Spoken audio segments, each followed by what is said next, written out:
Now we are moving on to the mantle. So I have dug out all of my Norfolk pine garland. So far I have published 3. You will see gifts for him, gifts for her, and gifts for friends.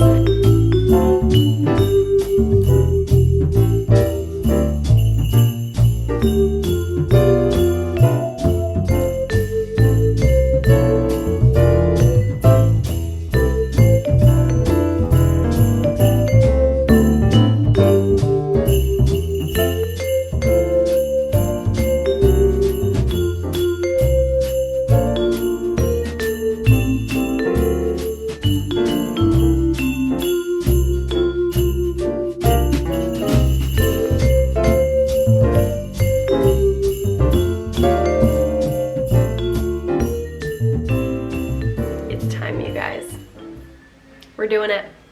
We're gonna jump into the Christmas decor. Normally I would have already decorated by now, but this is a reward for me. I love to decorate for Christmas, so I was trying to get a few things done on my to-do list before I dove into this. We have a lot to do this year. I've got big plans, big dreams. I've been prepping since the summer, ordering Christmas decor 50% off, and now we need to get it all up. So I've got my matcha tea to keep me going. I've got my Christmas record on. I brought all of the items I need to start decorating in the sitting room here into this room, and I think we are good to go. Before we kick things off, I just wanted to say thank you.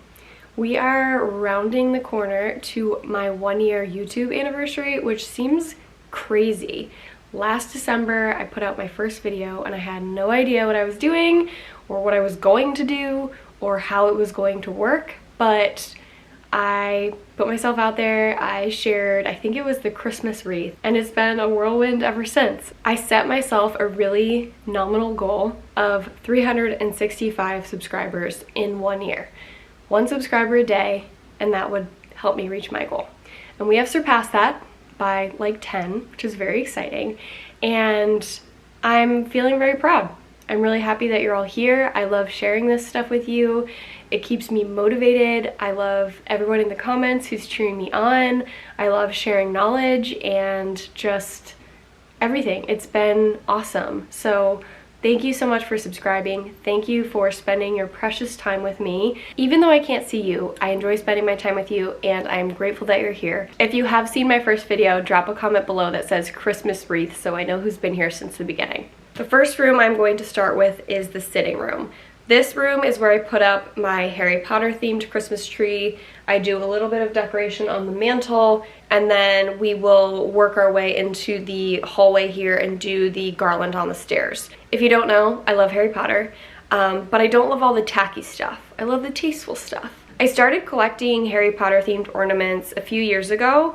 They're really just anything that reminds me of the story, of the movies. Some of them are actual like Harry Potter figurines, so you'll see as I put it together, it's kind of a mishmash of things, but it is my absolute favorite tree. I love this one so much. I'm very proud of it, but it also brings me a ton of joy. So I like to get this one up first so that I can enjoy it the longest. I'm going to put it in this corner, so we're going to move the chair and the plant.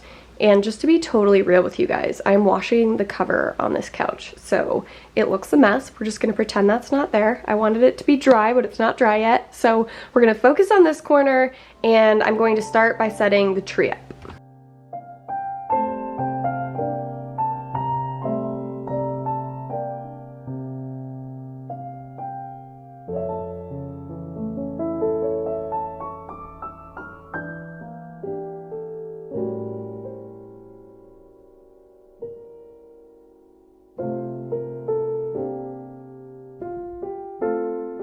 I can get obsessive about this, but I think one of the most important things about having a fake tree is actually fluffing it.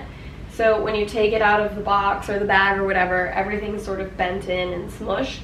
So it really does make a difference if you go through and open up all of the individual branches and kind of fill in any gaps, step back, see what it looks like from afar, move things around. Most of these branches are pretty bendable, so they can kind of be shifted up or down or left or right. And then if you reach into the inside of the tree toward the trunk, there are all these little wire branches that if you fluff them up and down and sideways, kind of fills the inside in, so it doesn't look super empty, like you can look right through the tree. I think that's the reason a lot of people don't like their tree, is because it's not fluffed, but if you spend the time separating all the branches, it really looks much better. This tree is from Fraser Hill Farm. I got it on Amazon. I will include a link. It's definitely one of my favorites. It's the most sort of like organic and like real looking in terms of shape. It's not like perfectly trimmed to look like a nice big pyramid, and I really love that. So if I recommended any of my trees, it would probably be this one, and I think of all of them, this is also the most affordable. They sell it pre-lit and unlit. I always get unlit trees. It's just a personal preference. I like to light the trees myself, and I never really have to worry about like technical issues, because if a strand of lights goes out, I can just replace it. But they do sell this pre-lit as well, so if that's your preference, it is available. One thing I have forgotten to do in past years and I've gotten smarter about is checking my lights before I put them on. If you are lighting your own tree, there is no greater pain than lighting the entire tree, plugging it in, and realizing there's a strand in the middle that is out. So make sure you test them before you actually put them on the tree. And I actually wrap my lights around a piece of cardboard, and that just allows me to like stack them in a tub nice and organized, and they don't get all tangled. So when I pull them out the next year, they're all organized and easy to unravel and wrap around the tree.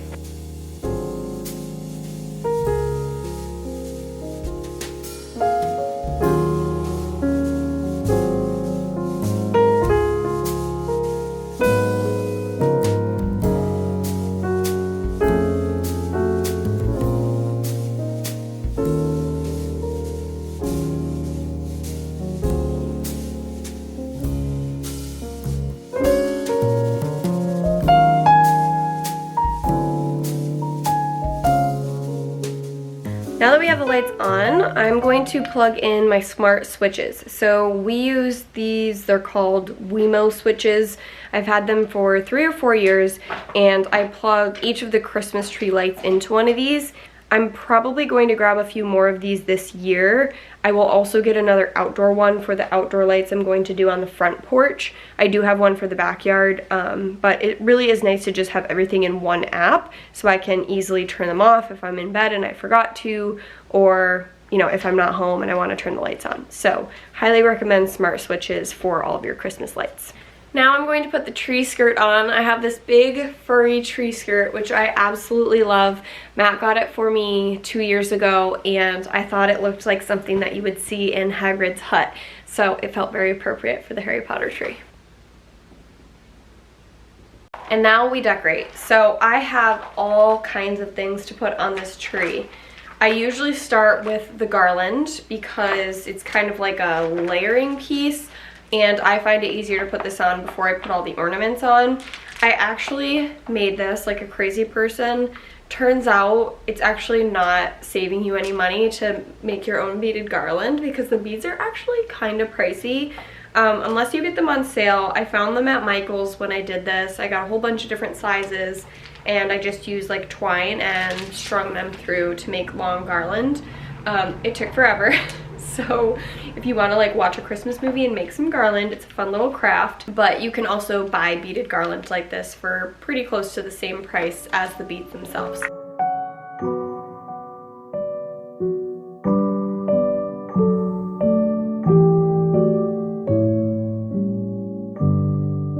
One of the key elements to this tree is including ornaments that reflect light. So I have a ton of various ornaments that are sparkly and shimmery and metallic or glass to just reflect and like bounce the light that's already there.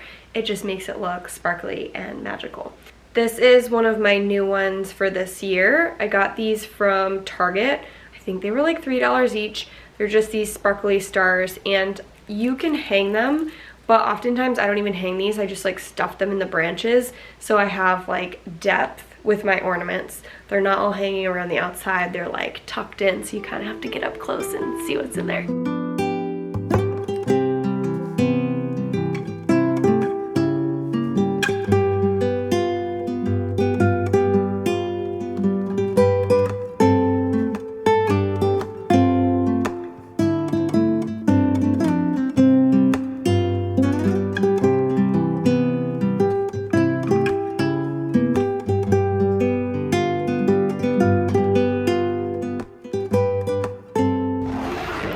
So these are all of my Harry Potter ornaments.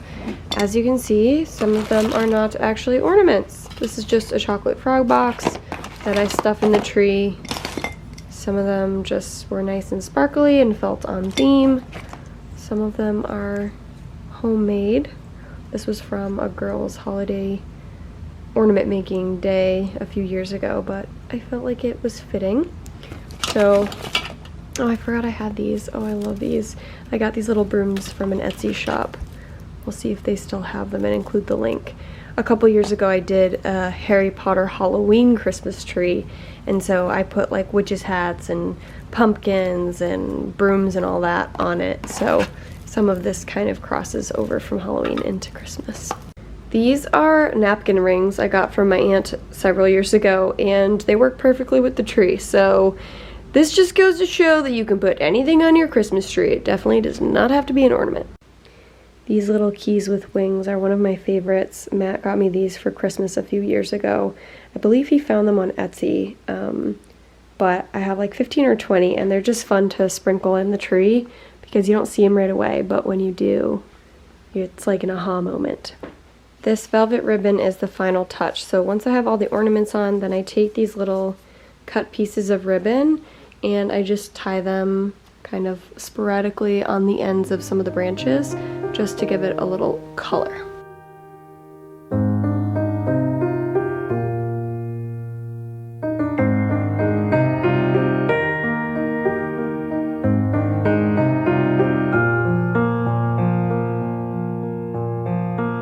I put my little gold star on top. I think I got that at IKEA a few years ago. It was like $5 and I was like, this will be perfect for my Harry Potter tree. So that is the final touch. This is how it all looks put together. I've thought about adding different colored velvet bows like this, or velvet ties, like emerald and navy and gold, but I kind of just like the burgundy. It doesn't make it feel like crazy busy, but it just adds a little pop of color among all of the like glittery golds and silvers. I think one of my most prized Harry Potter ornaments are these set of 3 characters.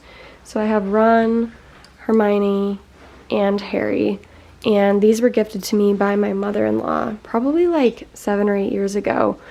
These were their ornaments when they were growing up, and she knows how much I love Harry Potter, so she gifted those to me, which was really special.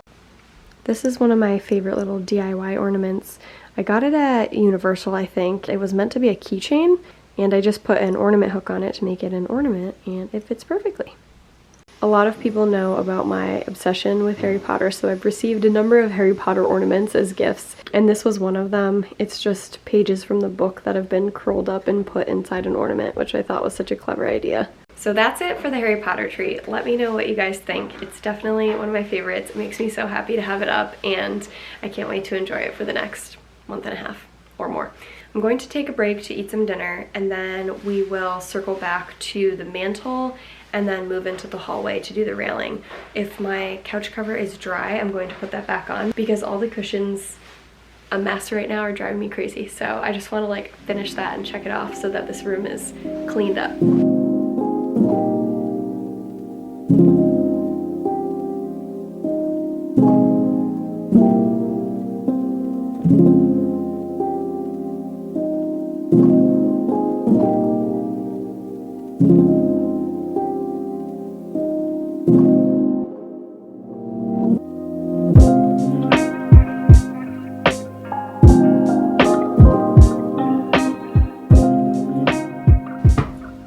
Much better. I got most of the covers on. These are still drying just a little bit, so I'm just gonna let them dry overnight and then I'll pop those on in the morning. But one of the things I wanted to share with you, aside from this awesome sofa, which we still love, I've washed these covers a million times, not a million, probably like 4 times this year, and you know, they definitely have broken in a little bit, but they wear really well, and I'm so glad that we can take them off and pop them in the wash. That said, it is a white sofa. We do let the dogs on the furniture, so I try to keep it covered most of the time to prevent their little paw prints from getting everywhere, and that helps me not have to wash it too frequently. So what I usually do is I take a blanket and I just fold it in half and I lay it across this big cushion here.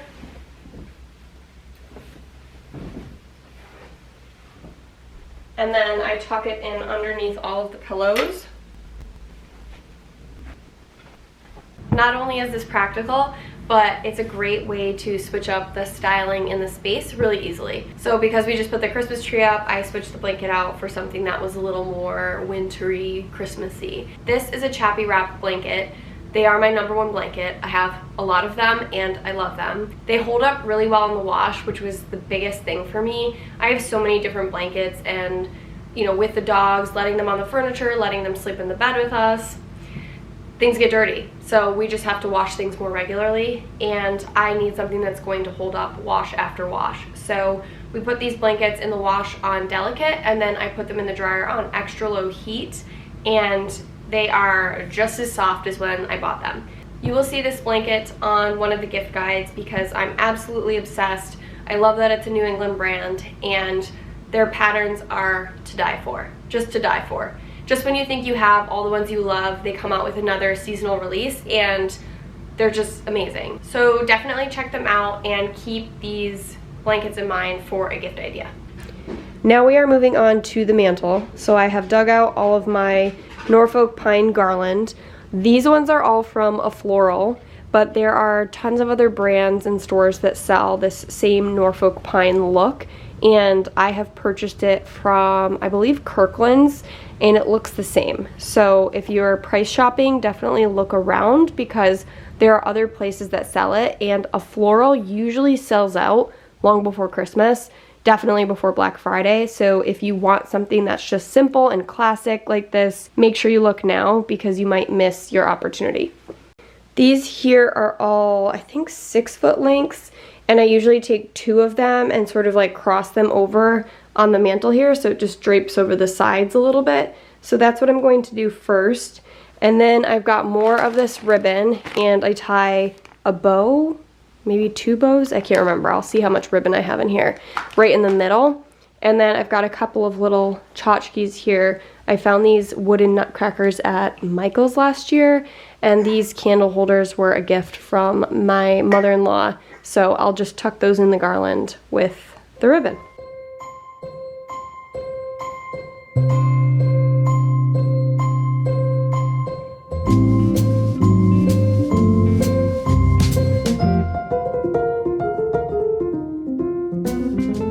I just have it gently laying on top of the mantle for now, but I'm going to use some command hooks just to try to hold the branches in place. I don't think I actually used anything last year, I just kind of left it like that, but just so that it doesn't fall off, these will kind of hook around the branch just to hold it there in case it does slip.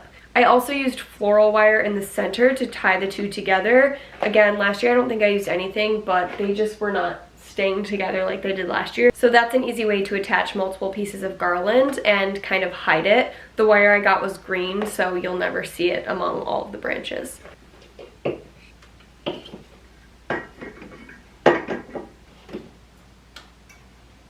The last thing, which I totally forgot about, was the fairy lights. So last year I purchased these to sort of tuck in the garland and I forgot I had them. So I'm going to pop some batteries in here. I think they take AA. And then I'm just going to weave this in the garland. This set of lights is just battery operated, but there is a switch where you can set it on a timer. I forget what the timer is, maybe 4 or 6 hours. So I usually keep it on the timer because then I don't have to think about it. If you leave it on permanently, the battery dies pretty quickly. So I think timer or just manually switching it on and off every day is your best bet.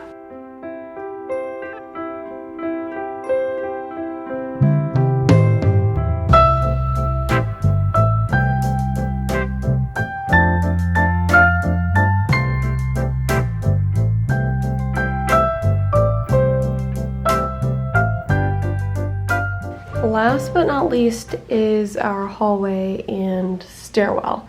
So I have a 16-foot piece of garland, that's the Norfolk pine, that I use each year, and I drape it and I tie little velvet bows, and then I have dried orange slices that I made that I kind of like, you know, sprinkle about.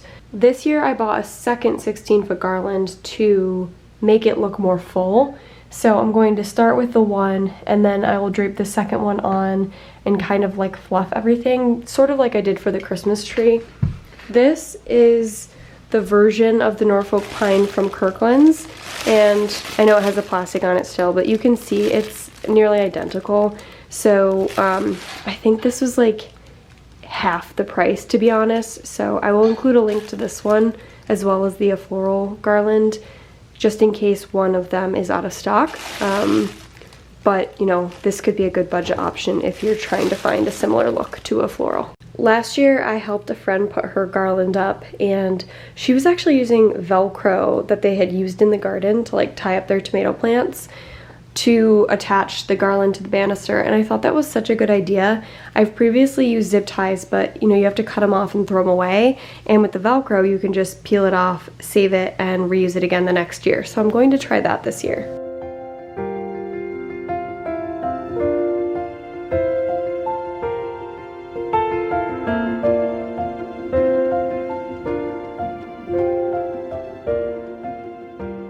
This is just one garland, and it can totally work. I've done it like this before.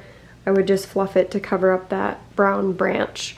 But I'm going to open this one up and add that to it, just to add a little more fluff. And then where I have the Velcro, I'm just going to tie the bows around it so you won't actually see that.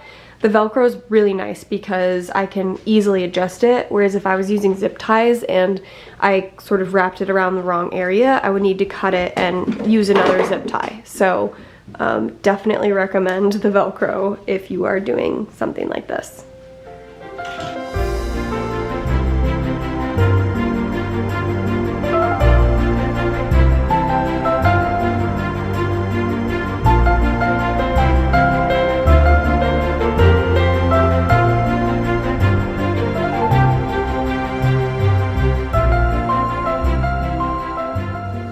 Alright, you guys, the double garland is where it's at. What a difference that makes. It just hides the branches so much better and just looks like really full and lush, which I love. So now what I'm going to do is grab my ribbon and tie it around the few areas where I have Velcro holding this to the banister. And then I'm going to hook my little dried oranges on kind of along the branch. I made these maybe 2 years ago. I literally just cut up oranges and dehydrated them in the oven, and then I put fishing line through them to make them little ornaments that I can hook on to the branches.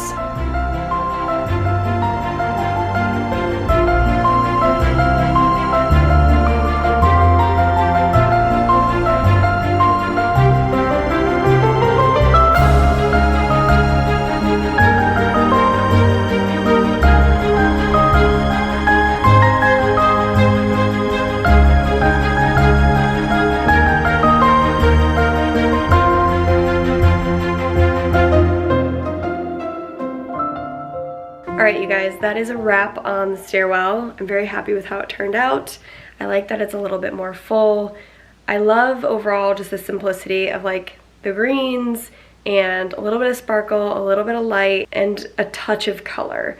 I tend to lean into the burgundy, but I got a few other ribbon colors for some other decor things that we might be able to explore with. I'm thinking about using different colors in different rooms.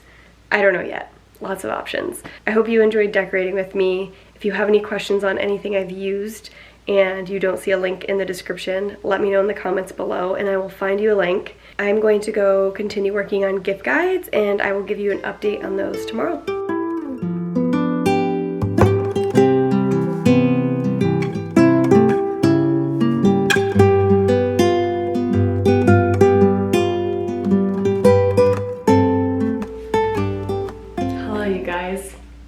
It is not tomorrow, it is Sunday night. I had a friend visit this weekend, which I will be sharing with you in an upcoming vlog, but time got away from me and I wasn't able to finish what I wanted to for the gift guides before she arrived. But I did get 3 of them published today, and I wanted to share with you a few of my favorite things on each of them and show you where you can find them on the website. I mentioned in a previous vlog that I put together some gift guides in 2022, and I did that because I really just love shopping, and sometimes I find gift ideas that don't really work for anybody on my list, but I think they're a cool idea, so I like to share them. And I personally love looking through gift guides. Like, it's really helpful to just see what other people are talking about or who they're shopping for, see what's out there, see what's trending. Some things are just like really obvious and easy, and others are really out of the blue and super unique. And I find it really helpful to just scroll through lots of gift guides to try to find something special for each person on my list. The 2022 guides are all still very relevant. I wanted to put so many of those things on the guides again this year, but I tried to keep them totally different so that you had a whole slew of new ideas. So far, I have published 3. You will see gifts for him, gifts for her, and gifts for friends. And then I will be releasing like anywhere from 5 to 7 more over the next few weeks, and I will let you know when those are live. I figured I would quickly just talk through a few of my favorite things on each of the guides and show you where to find them so you can peruse through and just start getting the wheels turning. But I will keep it short and sweet so you can look through on your own time. As a reminder, the blog URL is theplacewithgrace.com. So once you go there, you're going to go to the navigation bar and select gift guides. You will also see a few of these on the homepage because they are the most recent posts. But if you just go to the gift guides page, you'll see them all in one place. Once you get there, you'll see the top 3 recent posts are all labeled 2024, but if you keep scrolling down, you'll still see the 2022 guides, which again, I encourage you to look at because those have a ton of great ideas too.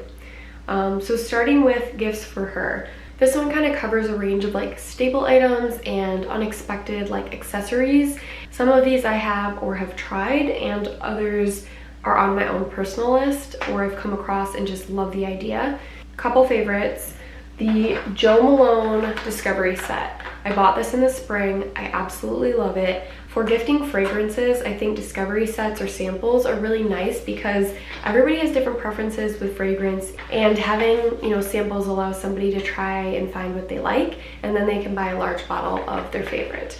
I have used the heck out of this, and I want to buy another discovery set because I love having options. It's hard for me to choose just one, and the other cool thing about the discovery sets is that you can layer the different fragrances, so if you like to explore mixing and matching different scents, this is perfect. Another favorite on the For Her gift guide is the Baze carry-on roller. I got this, I think, at the beginning of this year, and I love it. I'm super picky about luggage. I have really particular criteria. One being that there is a lock right on the luggage, and 2 being that it's expandable, so I can either add more room when I don't need to use it as a carry-on, or I can zip that back up and keep it nice and compact so it can fit in the overhead bins. This has a little bag latch so you can hang any extra baggage. It has a really cushioned handle here. It's like a memory foam on the underside, which is super nice, and it clicks to different levels.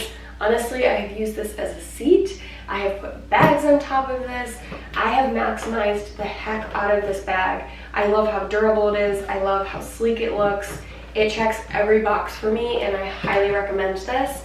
It's on the For Her gift guide, but you could really gift this to any traveler on your list. There is a YouTube video I found someone else created where they tested this particular bag in all different airlines' overhead storage bins, and it fits, so you will not have trouble fitting this on, your airline if you're a carry-on only type of person like me. So definitely recommend for the travelers in your life. Now moving on to gifts for him. So I've got a lot of Matt's favorites on here, many of which he has or I might have, and a few of which I've come across that I just think are really cool ideas. Couple favorites are the power bank. So that is this guy. This comes in handy if they use their phone a lot and they need a charge on the go. Matt uses this when he goes golfing, especially if there's a game on and he wants to stream the game on his phone while he is out on the golf course. This comes in really handy. It's kind of big, it almost looks like a little speaker, and it's, not super light, so you wouldn't be putting this in your back pocket. But this is even great if you live in an area where you lose power, just to have some backup power. Another favorite in Matt's dark cave office is this golf storage. Now, I know this isn't great quality, and of course it's only holding my clubs right now, but this works really well just to contain all the golf stuff. So there's some cubbies here on the left where you can put shoes and balls and miscellaneous stuff, and then there's space on the right here for 2 bags, whether they have multiple sets or a travel bag in their main set or his and hers. It's a great way to just kind of keep everything put away and organized. I selfishly bought this for him last year because he used to always leave his golf clubs in the kitchen, and I was like, why don't we make a little display in your office? And I got to benefit from it as well. So highly recommend this if you have a golfer or an athlete, or just you have a lot of stuff that you need to store and you need like little cubbies and some vertical space for storage. There are so many other things that I love on this as well. Like, I think the fire pit is awesome, and there's also this attachment that you can put on the top of the fire pit to like cook your food on, which is really cool for an outdoorsy type person. The chirp wheels are great if they suffer from like back pain or just like tension in their body. It's a great way to just like relieve the stress. The headphones are great if you have a gamer in your life and they just really want to upgrade their audio setup. So hopefully one of these sparks something and you can check those off your list for the guides in your life. Last but not least for this round of guides is the gifts for friends, and I did save this for last because it has some of my favorites. Of course you've heard me talk about the Chappy Wrap. I mention them all the time, and I'm in fact sitting on one right now as we speak because they are everywhere in my house. That's a great gift for friends, for family, for literally anybody. So I put it on the friends gift guide, but a good quality blanket can be given to anyone. There are 2 different bag styles on this, but I'm a bag lady. I love lots of different bags, and I will say one of my favorites is the foldable reusable totes. Now, the brand I have on the gift guide is called Bagoo, and they have a ton of different patterns, and I think some of them they sell in like 3 packs. Now the brand, oh no, the light's going crazy again. Sorry about that. Let me turn that off.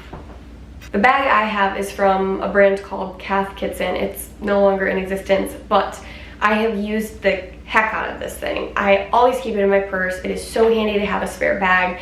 It's nice that it's super thin and it folds up and squishes into this little pouch, and I love it. So I feel like this would make a great gift for any friend. It would even make a good exchange gift if you're doing something like a white elephant. You really cannot go wrong with like extra bags in storage.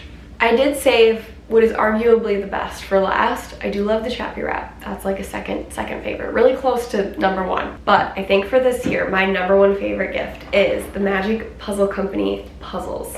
My sister and brother-in-law brought one of these on our annual family trip this year, and it was such a hit. Everybody loved it, even Matt and I, who aren't big puzzlers. There's just something a little bit different about these, and I'm not going to spoil it for you, but it's not like your typical puzzle. So you put it all together, and then there's a little surprise. Hi! Hi! Can you give me a minute? I'll be right there, okay? Bye-bye! So this makes a really great gift for honestly anybody, even if they're not a big puzzler. This is just a little bit unique, and the designs they have are really fun. I think they've got like 12 or 14 different designs, and I suspect they're, you know, working on other ones, but they're just really unique, and they kind of have this like Where's Waldo type vibe to them, and you always like discover new things in the image as you're, you know, putting the puzzle together. It comes with 2 big like maps of the full picture, so that's super helpful if you have multiple people working on the puzzle, so everybody has a reference. But yeah, this just truly was like such a joy to work on as a group, and I think would be a really fun gift to receive.